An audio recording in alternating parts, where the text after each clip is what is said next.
네, 무려 817km에 달하는 국경선을 사이에 두고 있는 두 나라죠. 태국과 캄보디아의 상황 한번 짚어보겠습니다. 한국군사문제연구원의 김열수 안보전략실장 나와 계십니다. 실장님, 어서 오십시오. 네, 안녕하세요. 예.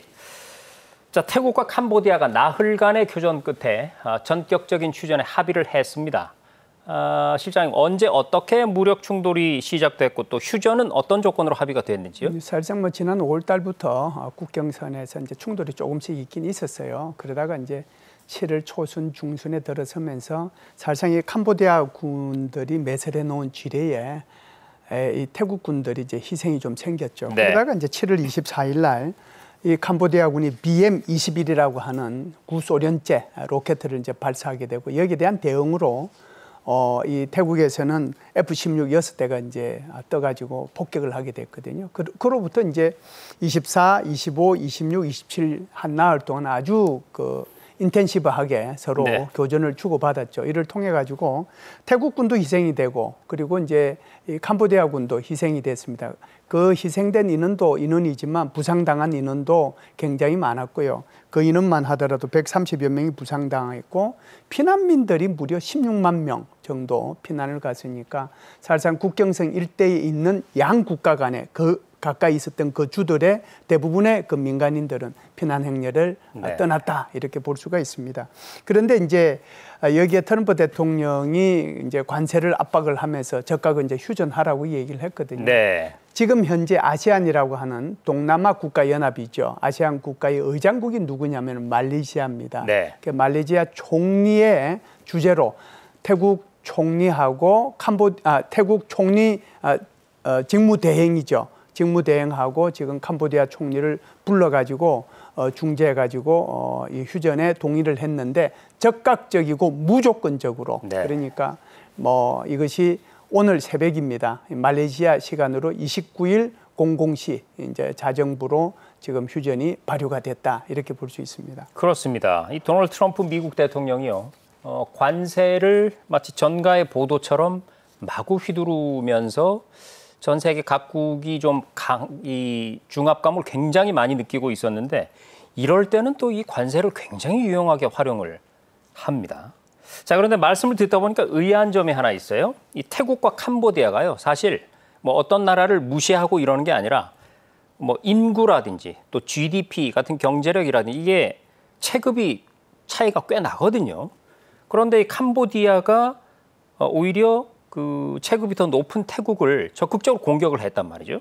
캄보디아 국방력이 셉니까? 어떤 겁니까? 전혀 그렇지 않아요. 지금 말씀하신 것처럼 태국하고 캄보디아는 인구 면에서 태국이 한 7천만 명 정도 되니까 이 캄보디아보다 4배 정도 많고요. 그렇죠. GDP 같은 경우에는 태국이 5,300억 달러 정도 되는데 이것은 캄보디아보다 10배가 더 많습니다. 그것뿐만이 아니고 차이인데요. 병력 같은 경우는 태국이 36만 명인데 3배. 캄보디아의 한 3배 정도 되고요.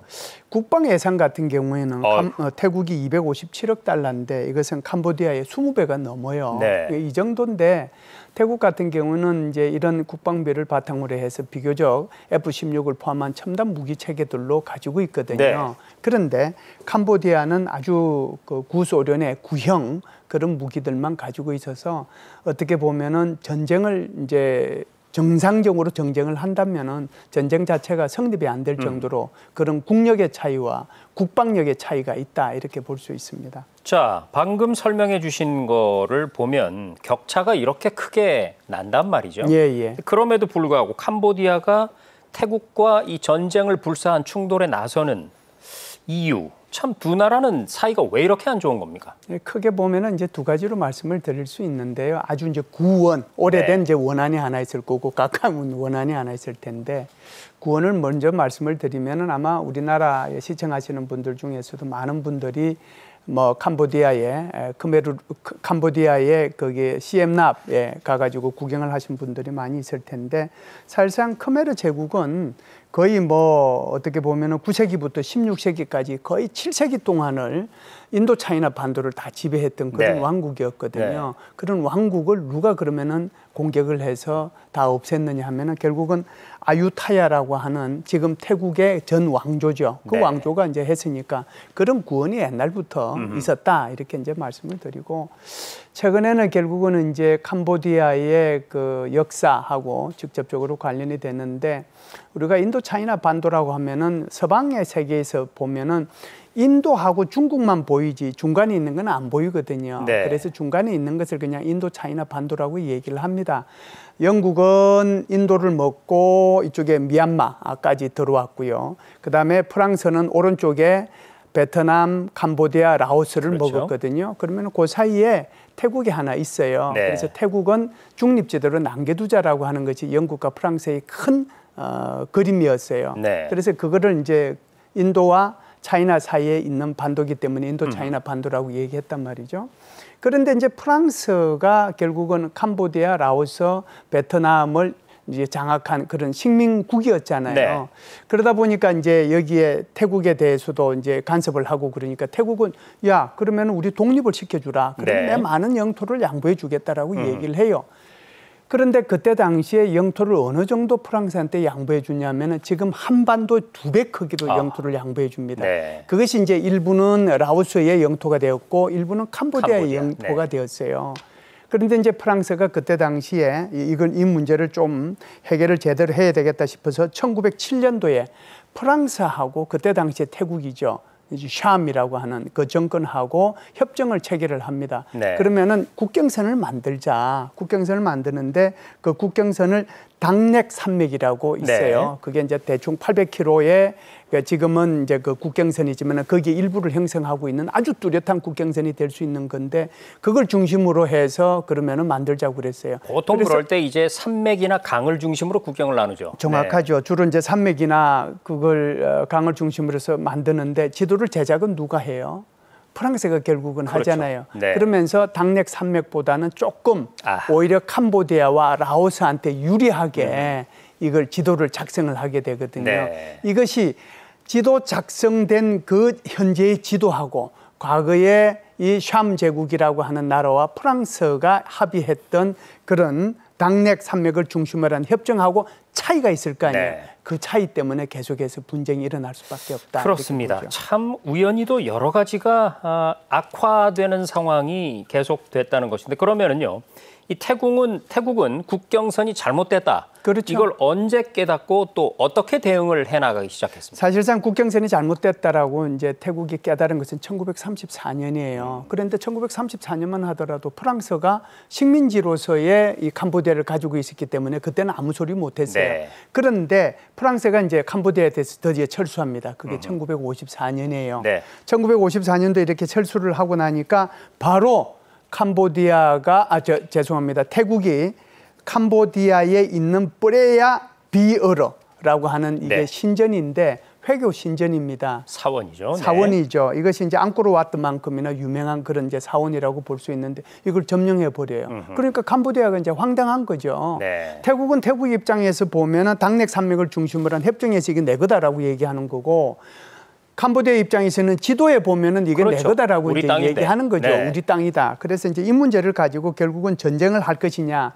그렇지 않으면은 국제사법재판소로부터 판결을 받을 것이냐, 이걸 이제 가지고 고민을 하다가 결국은 캄보디아가 1959년도에 이것을 국제사법재판소 ICJ에 제소를 해요. 네. 그러면 1962년도에 국제사법재판소에서 뭐라고 그랬냐 하면은 이 뿌레야 비어르라고 하는 이 사원은 캄보디아에 속한다라고 아하. 이제 한 거죠. 네. 그 뒤에 이제 사실상 이 캄보디아에서는 내전도 있었고 또 베트남과의 전쟁도 있었고 해서 별로 관심을 못 쓰다가 2000년대 접어들면서 이 사원을 굉장히 이제 관광지로 만듭니다.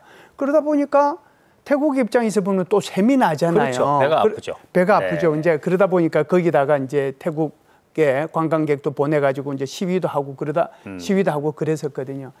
캄보디아가 이때 뭘 했냐면은 이것을 세계문화유산에 등재를 시켜버립니다. 그런데 세계문화유산에 이게 분쟁이 있을 때는 안 되는 거거든요. 네. 그런데 세계문화유산에서 이게 원래 지도에 이것이 캄보디아의 거신이 이 유산과 그 주변에 있는 땅까지 지도에 나와 있는 이것까지 캄보디아 것으로 네. 인정을 해버리는 거죠. 이렇게 되다 보니까 사실상 태국은 울며 겨자 먹기로 이걸 인정 안 할 수도 없고 할 수도 없는 그런 네. 상황이 지금 진행이 되고 있다 이렇게 보죠. 자, 그렇군요. 이뿌레야 사원, 지금 시청자 여러분 화면을 통해서 보셨겠지만 굉장히 아름다운 곳입니다. 이뿌레야 사원으로 대표되는 태국과 캄보디아의 국경 갈등 이미 70년이 넘었습니다. 그런데 이번 충돌은 진짜로 전쟁 위기로까지 번질 뻔했거든요. 그 결정적 계기가 된 것 바로 한 통의 전화였습니다. 자, 태국 총리가 캄보디아의 실세인 상원 의장에게 전화를 했다는데요. 그 통화 내용이 대중에게 공개되고 말았습니다. 태국 총리의 사적인 발언이 들어있는데요. 한번 들어보시죠. Can you hear me, Uncle? Yeah, yeah. อยากให้ไม่อยากให้ Uncle ไปฟังคนที่เป็นฝั่งตรงข้ามกับเราเพราะว่าตอนนี้ทางนั้นน่ะเขาอยากจะดูเท่เขาก็จะพูดอะไรออกมาที่มันไม่เป็นประโยชน์ต่อประเทศชาติค่ะแต่ว่าจริงๆก็ไม่อยากให้ท่านรู้สึกไม่ชอบใจหรือโกรธจริงๆแล้วถ้าท่านอยากได้อะไรก็ให้ท่านบอกมาได้เลยค่ะเดี๋ยวจะดูจัดการให้ 이 상황이 지금 어떻게 된 상황일까요? 이 통화 시점은 지난 6월 두 나라 간 갈등이 극으로 치닫고 있을 때입니다. 그런데 이 통화에서 여러분 다 들으셨죠? 태국 총리가요. 캄보디아의 전 총리이자 상원 의원을 삼촌 이렇게 부릅니다. 그리고 태국의 사령관을 반대편 뭐 이런 식으로 칭하고요. 실장님, 대체 이게 어떻게 된 상황입니까? 좀 애매하죠. 네. 사실상 태국을 대표하는 정치 가문 그러면 탁신가가 있고요. 그렇죠. 그다음에 이제 캄보디아를 대표하는 이 정치 가문이라고 하면 바로 이제 훈센 가문이 있는데 네. 양쪽 다 사실상 족벌 정치로 아주 유명한 그런 가문이긴 합니다. 그래서 우리가 본받아야 될 그런 가문은 절대 아니고요. 네. 이게 이제 굉장히 오래전으로 거슬러 올라가야 되는데요. 1992년도에 탁신이라고 하는 사람이 그때 당시에 통신 사업을 하기 위해서 캄보디아를 방문을 해요. 그때는 네. 이제 총리가 아니었을 때죠. 그래서 그때는 이제 그 캄보디아의 총리가 누구였냐면 바로 훈센이었거든요. 그래서 의기가 투합이 됐어요. 그러면 우리 어행제를 맺자라고 얘기해요. 아하. 탁신이 이 훈센보다 한 서너 살이 많습니다. 그래서 이제 어행제를 맺었죠.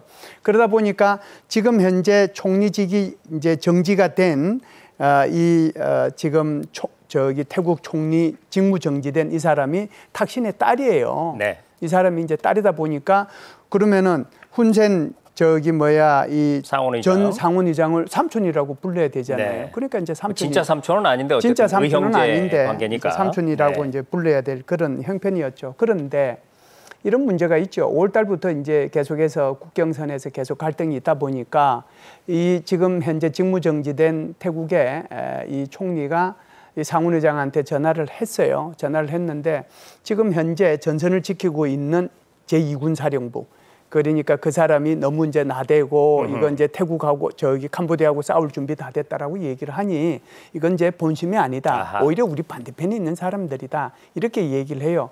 이렇게 이제 얘기할 만한 것이 사실상 태국이라고 하는 나라가 지금까지 입헌 군주제를 하면서 무려 19번에 걸쳐서 쿠데타를 했거든요. 네. 그러면은 정치 가문하고 군벌하고는 적대적일 수밖에 없잖아요. 그렇죠. 그러다가 지금 싸움을 하려고 그러니까 이제 이런 문제가 있으니 내한테 말만 해라. 그러면은 내가 이 문제를 풀어주겠다. 삼촌 화 푸세요. 네. 이렇게 얘기를 했는데 이 내용을 좀 전에 우리가 이제 시청을 그 영상을 들었지만 그걸 공개해버린 거죠. 그러니까 제가 이해가 안 되는 것이요. 예. 이 태국 총리였던 이 탁신의 딸이 훈센을 삼촌 이렇게 부를 정도인데 이 삼촌인 훈센은 왜 태국 총리와의 통화 내용을 일종의 그 배신을 하면서 공개를 해버린 걸까요? 이게 이제 어떻게 보면은 그 지금 내부에서 여러 가지 이제 어려움이 있으니까 네. 이게 이제 전쟁이라고 하는 것을 통해 가지고 그 불만을 바깥으로 아하. 이제 표출시키겠다라고 하는 것이 핵심인데요.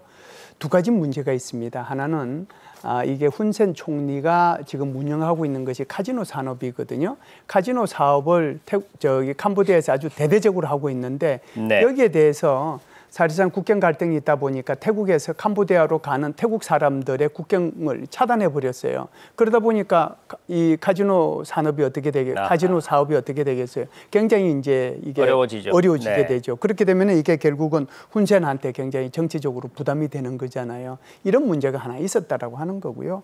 두 번째는 지금 그 가장 큰 것 중에 하나가 온라인 사기 공화국이라고 할 수 있는 게 바로 이제 캄보디아인데, 우리가 그 보이스피싱 그 영화 아마 많이 보셨을 겁니다. 시민덕화. 네. 2024년도 작품인가요? 그리고 이제 보이스라고 하는 2021년도 작품. 그리고 오늘 조선일보인가 어디 중앙일보인가 모르겠는데 중앙지에 굉장히 크게 나온 게 있습니다. 네. 그게 이제 망고 농장인 줄 알았는데 가보니까 망고 농장이 아니고 완전히 온라인 사업을 하는 사기 산업의 그런 장소였더라라고 하는 근거지였죠. 그렇죠. 거기에 이제 우리 한국 사람도 베트남 사람도 많은 사람들이 거기에 불려 들어가 가지고 거기서 자기는 일하러 왔는데 그거 하지 않고 오히려 전부 다 보이스피싱 하고 있는 그런 거거든요.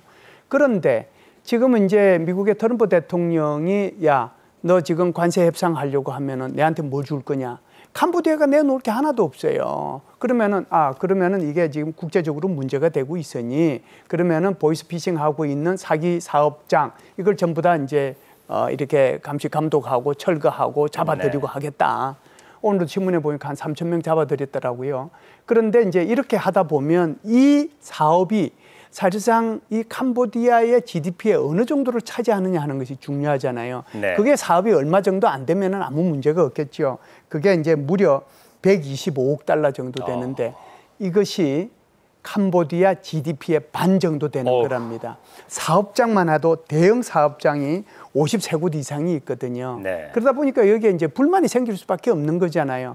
이 양쪽의 불만을 어디로 바깥으로 터뜨려야 자신에 대해서 이렇게 비난이 적게 올 거잖아요. 네. 그렇기 때문에 훈센 전 총리가 이 탁신 직무 정지된 총리의 이 전화 통화를 그대로 녹음해서 공개해버렸다. 네. 이렇게 볼 수가 있죠. 자, 이렇게 정리해 볼 수 있을까요? 정치적 이익과 돈 앞에는 삼촌도 조카도 없는 것 같습니다. 네. 자, 얘기를 나누다 보니까요. 이제 마지막 질문을 드려야 할 시간이 된 것 같습니다. 실장님. 이번 태국과 캄보디아의 충돌, 우리에게 어떤 미칠 영향은 없었는지 궁금하고요. 우리 정부의 입장은 어떤지 또 설명해 주시죠. 우선 나흘 만에 끝났기 때문에 큰 다행이라는 걸 먼저 말씀을 드리고요. 제일 컸던 것은 공급망 혼란이죠. 그래서 이것 때문에 이제 여러 가지 우리 한국 기업들도 어려움이 있었는데 나흘 만에 이제 모든 것이 해결이 됐기 때문에 이 문제는 이제 해결이 됐다라고 보고요.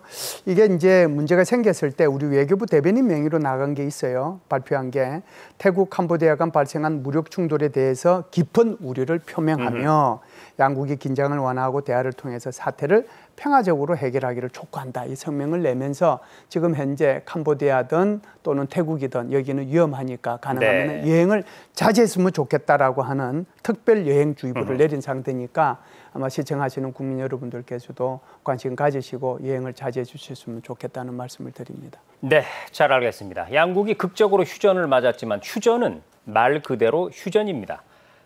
종전과 평화를 향한 두 나라의 다음 행보도 지켜봐야 될 것 같습니다. 지금까지 한국군사문제연구원의 김열수 실장이었습니다. 실장님 고맙습니다. 감사합니다.